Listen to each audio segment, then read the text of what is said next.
Funny that that's landing on 1 million, because our law of attraction, that 1 million. Okay, all right, hang on. Yeah, what's that in revisions, other than this, making a square version?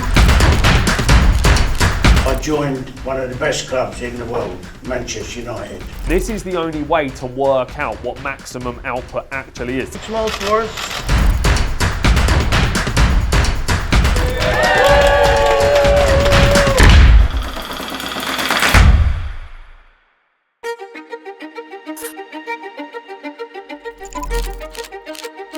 Here he is, superstar. Right, David, I'm framing up a couple of shots for you, yeah? So I've got this one, I've also got another shot. This is our new training suite here, yeah? So I'm framing up this shot to try and give a bit more depth to it. Is it your first day at workings in your new suit? Wow, you look so good, Joseph.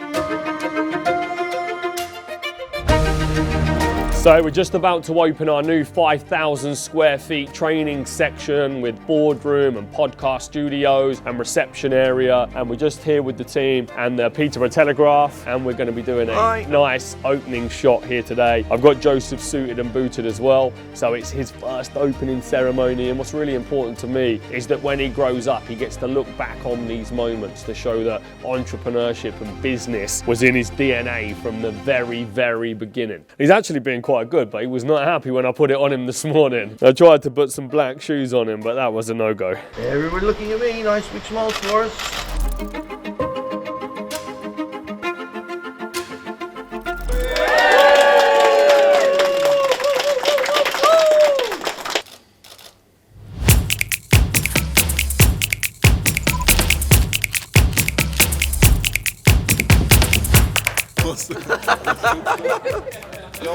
What's with the thought? We're here live at the Renewables Academy. It's going to be a great day. So if you look here, yeah, we're going up in the world. I remember when I first joined here, we had one camera. Look at all this, you know. Proper setup. I was prepping everything yesterday already just to make it look nice like it is right now. We set it up, the live stream basically, all the cameras, microphones, sound. The event will be smooth. You have to be modest, but at the end of the day, yeah, I feel like I'm just smashing it. Hi, I'm Finished Business and I'm Paul Selman, the head trainer at Trade Mastermind, and I wanted to welcome you behind the scenes at one of our events. So today we have got our Renewables Academy. These guys are absolutely smashing it. The figures are well above the 7-figure range. We are filling up, we are ready to go for the day. We're going to be going through business planning today, which is going to be key to getting their businesses off on the right foot. So the media team's just filming with On Construction. They're a fantastic building company of ours. They are roughly 3 million. We've got David Osborne currently talking to the camera, talking about his experiences with Trade Mastermind. They are a fantastic business and they're going to be huge. Okay, cool. So it's Thursday. We've just finished our Millionaire Mastermind event. Absolutely fantastic day. Some great businesses have joined us for our program that's starting in May. I'm really looking forward to that. It's going to be a very, very good event. As the team continues to expand and the office is expanding, we're getting better results. And it's nice to see, having been here for 3 years, the level that Joe and Chris have taken this business to. It's great to be a part of, and I only see it going one way. It's going to continue to go to the top, and that's the only way Joe will have it. I've told you 100 times how to run a bookings function in a call center. And if you don't know how to do it, go onto YouTube and watch videos on how to run a call center and start implementing it into this business. Some people are offended by being told the right way to do things, or they want an easy ride. And working for Joe is definitely not an easy ride. I know that that's only going to improve me, and if you want to be earning the type of money that I've been able to earn, then you have to be able to take that criticism, and it can't be given to you in an easy way. It has to be done in a hard way, otherwise you're always going to be stale and get no results. And so Joe's management style is actually very, very good for somebody like me. Malvina is Joseph's longest serving employee. She is the queen of the Trade Mastermind, and she has a team of Roxana, Deirdre and Claudia. Their sole job is to look after the clients and make sure they have no challenges, and they're there to support on a day-to-day basis. We have the lead booking team headed up by Ashton. Ashton's team consists of Jay, Farhad, Sully and Ross. They're fantastic guys. They make sure that the events are filled. We have some fantastic businesses in the room that we can then showcase our product to and work with for the next first 12 months. So we have the Millionaire Mastermind team that's headed up by Emma. Emma has Monique and Az. They are fantastic guys. These are the guys that bring in all of the clients for the Millionaire Mastermind program. So the marketing department is probably the biggest department out of them all. It is headed up by Tamara and also Izzy. So Tamara heads up the lead generation aspect and Izzy is the social media. Finance department, we have Shane. This is headed up by Shane. Shane is the freak in the sheets, the man that deals with the spreadsheets and makes sure that Chris is happy with all the money that's come into the bank.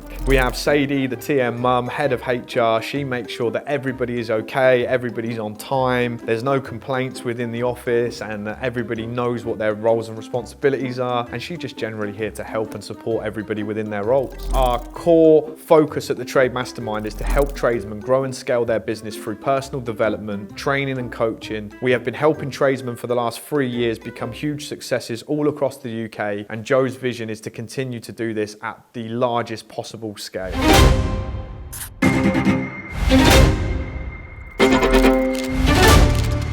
This company works because of the great people that we have within the organisation. That's why we can continue to win. There's no better man to come on and talk about building teams than our first motivational speaker here this morning. This man has been a key part of Peterborough United's success over the years, and he's had an incredible career involved with this club. So if you could all stand up for me, please. Let's give a big cheer to the legend, Mr. Barry Fry. Woo!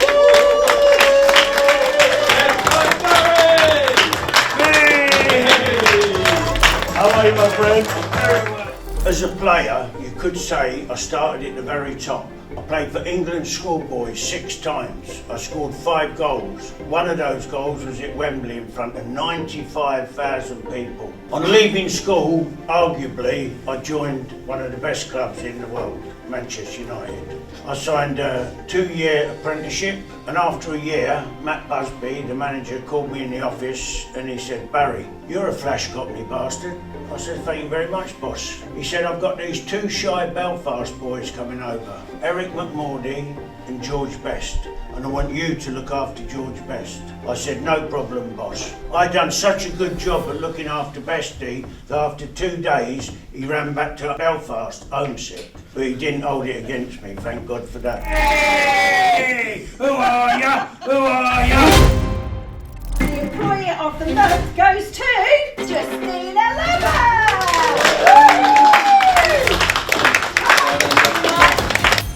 Well done, keep up the good work. Thank you so much.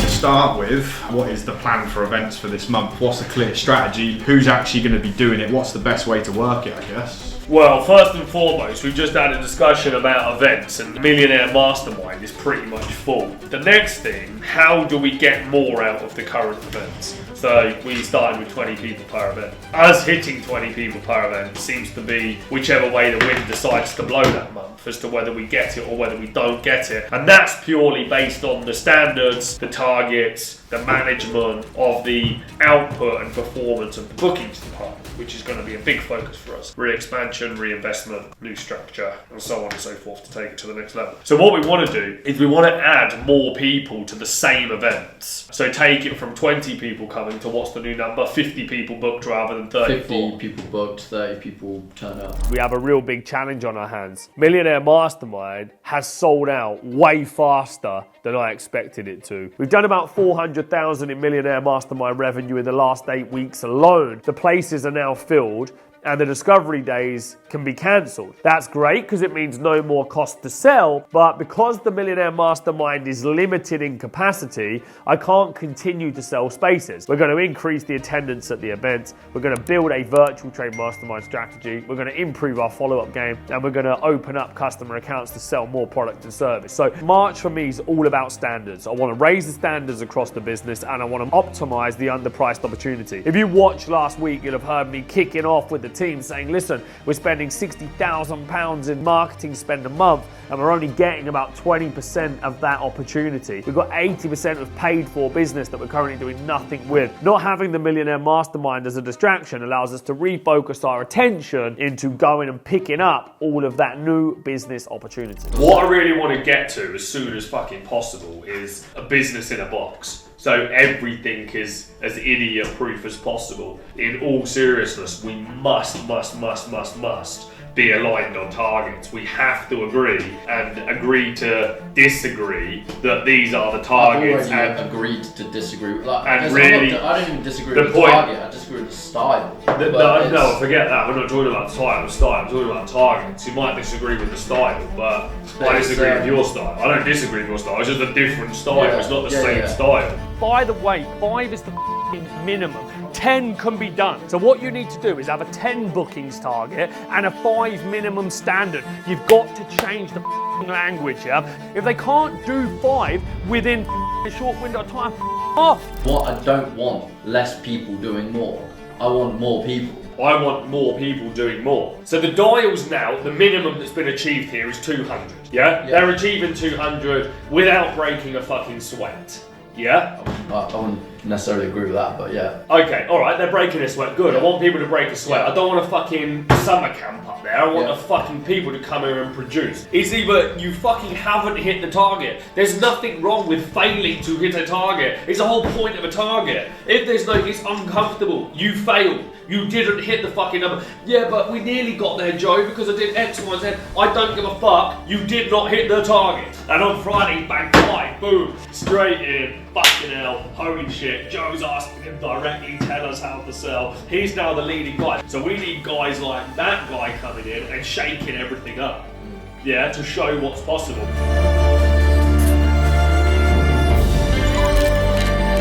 $1 million. Let's roll, baby! The best ever day yesterday in Trade Mastermind history in the bookings team. They've gone up call rates by 300% every agent, every single day. Is this because you beat them all up, though? Abso-fucking-lutely. There's a couple more people in there, mixed with the new heads plus the performance increase. It's gone through the fucking roof. That's just how it needs to be. And now they're all on it. And I just keep talking now about standards, and keep saying to Ashton, you've got to jump on this straight away. With the increased people and the increased standards, as long as the leads keep coming, they should be able to smash it and easily fill these events out. It's funny that that's landed on $1 million, because our law of attraction, that $1 million, I was saying it all last year, wasn't I? That we needed to hit $1 million in March, $1 million in March, and now it's landed through to actually just over a fucking £1 million. This is our new podcast studio. You can see over at the back here, we've got our studio platform. Next week, a whole TV wall being installed that we spent like £50,000 on, serious investment. Gonna have a big podcast desk there, proper studio setup. It's gonna be the real deal. It's gonna allow us to do great podcasts ourselves, but it's also gonna allow us to rent the studio out for all of our clients and be able to run their podcast for them. What are you doing on the stage? Hey, come back here. Come back here. You can't catch me. You can't catch me. Right, come and have a look at the new stage anyway. That's an upgrade, isn't it, Joey?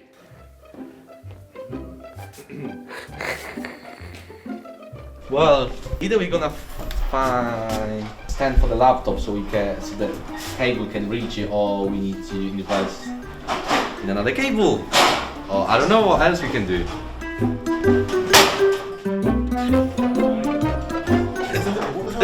That's the maximum. No, but what is that? That's HDMI for the lectures. No, I'm not. Well, it's supposed to be like this. And what do you mean, like, what have they put under it where you can't pull it anymore? Let me send this to Emma.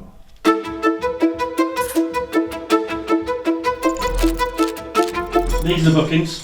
Yesterday's bookings. Yeah. Call number yesterday, so Fur had done 200 on the dot. Yeah. Ross done 242. Yeah. And Sully obviously done quite a few dials at home, managed to do 206 in the end. 35 dials at home. Obviously, the call rates have gone up 300%. So what have you learned from that? It guarantees that nobody ends the day on 0 bookings. The whole of the pipelines, the today pipelines specifically, are getting dealt with on a daily basis now. Keeps us relevant in their eyes, and they don't forget about who we are. The main bit I'm trying to focus on, and it's benefit for everybody around the table, forget the booking results right now, but you've got them to do 200 calls a day. There was no output standards. It was up and down, one day 30, one day 40, one day 80. It never really got above 60. Yeah, we lost control of the department in terms of what the output was, and we were winging it every day. So I came in and I said, do 100 calls. We can't do 100 calls with all of this, Then I came in last Monday on the warpath and said, right, everyone's now doing 200 calls.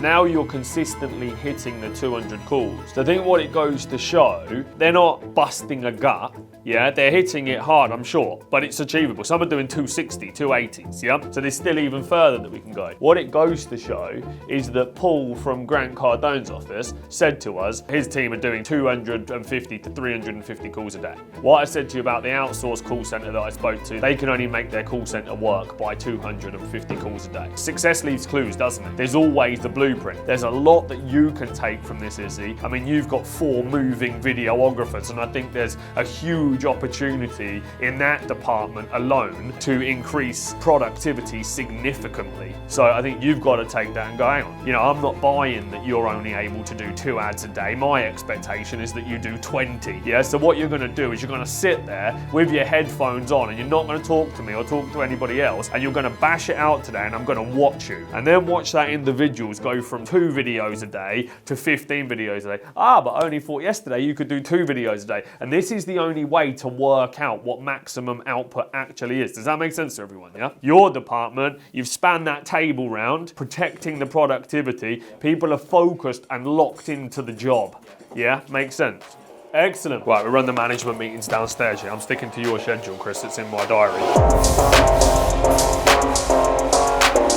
Amount of increased activity is absolutely brilliant to see, so well done. What's really important in sales is first and foremost is that you're measuring output. Once you get the output up, the activity will eventually equal results. What we're doing behind the scenes for you guys is building out your performance and training plan to assist you on getting your conversion rates up. Any good salesperson has the ability to put in the activity and to also increase their conversion and get lots out of the activity. And for some of you guys that are newer in this department, the number one asset that you have is dials. Putting in the reps and getting the output up, then going to work on the conversion rate. So I want to help you to get this conversion rate up. So as you see, with the more bookings, the less calls that go out, because you're trading off the bookings for the calls. Cool. All right, guys, good luck. Yeah, let's smash it today. Well done. Keep up the activity, keep up the effort. And just remember, it's you against the business. Yeah, it's you against the lead. Yeah, let's make it rain today. Yeah, I think in business, you can get so one-dimensional because you get stuck in a routine. What you've got to do is you've always got to question everything. Every single metric, every single target, every single KPI.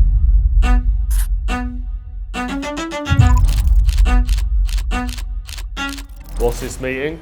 Creative. Oh God. I think you need to take a fucking hike on this one, Chris. No ideas in this business. This is a no idea zone. Cool, so agenda, ad production, AV live events, trade pod, social organic, podcasts, client case studies, branding and unfinished business. All we've got is a whole team of videographers churning ads. We're not asking for any other content because there's no podcast or social media or anything being done. You're more doing the shots. I mean, we've got 5 people doing our ads. 5. I don't know how many videos are being done or what's going out, but it's fucking insane cost. For this month, it would go up to over 700 pieces of content because all the different dimensions. But that just sounds nuts to me. 700 unique adverts is what we're currently spending on. Who's pulling the strings on this? That's what's being made. Cool. Is it going out? Get her on the fucking phone because this is pointless. Yeah, because of the ratios and all the different formats, you do have to factor in the time it takes to make those versions as well. But why so many versions? Because That's what I've been told. That's what's been. We just need the right fucking version. I want to know what's going to happen with the podcast and all of that. And if you're telling me that we're fully busy here on this, then we need to hire another 5 people, don't we? But there's no fucking way they're launching that many ads every day. Just a couple of questions around ad production, so I'm just going to put you on loudspeaker so we can go through it, yeah? How far away are you? 10 minutes. All right, can the call off and we'll see you when you get here. This creative meeting should be led by the campaign manager. It shouldn't be led by Izzy, and we shouldn't be in here planning out adverts that don't tie back to the detail first and foremost. Clear on that? Yeah? What does Izzy know about making the ads if Izzy doesn't have the information to make the ads? He's just making stuff up as to whether it works or not. Are you telling me that you're launching 130 unique ads every 4 weeks? We don't have that many. What ads? Sorry, I can show you all the ads that we have. Here's the content here. So this is based off the guidelines of what was required in February, right? So in February, did you make 130 unique ads? Overall, I think we made more than that. Okay, and how many did you launch in February? Everything that was good we launched. Everything else was sent for revisions. Okay, all right, hang on. Yeah, it was sent in revisions, other than the making a square version. So that's the only A version lot that of stuff was delivered at the end of February. Yeah, so what? So you changing up and saying I need now 1x1 versions, yeah? We just haven't got the production smooth enough to always have stuff in the inbox creative delivery project. We're moving away from what's important. Did you have the content? We're moving away from But what's no one's important here. addressing what's going on, and then it's pissing me off. Izzy, just to clarify, the content production has gone up volume-wise across December, January, 100%, everyone can see that. We're trying to collaborate as a team to figure out what it is that we're trying to do, right? The thing is, on this 132 though, you're saying out of the 132, the allowance there is for ads that aren't working as well. What you've done is you've produced a high volume of fucking adverts with a brief. You've then got them and realised that it ain't quite what you wanted. So now you've got to go back for all of those ads of however many it is and redo them all. We need a clear brief that goes out. The brief needs to remain the ownership of the campaign manager because they're launching the advert and they're the master of the digital platform. I think as a business leader, your job is to try and get everybody bought into your vision and your goals for the organisation. Someone's got to be the person that has that clear, solid vision in mind. Now, what you have to understand about a team, different types of people have different ways of seeing things. And some people are on a level and some people are on a higher level.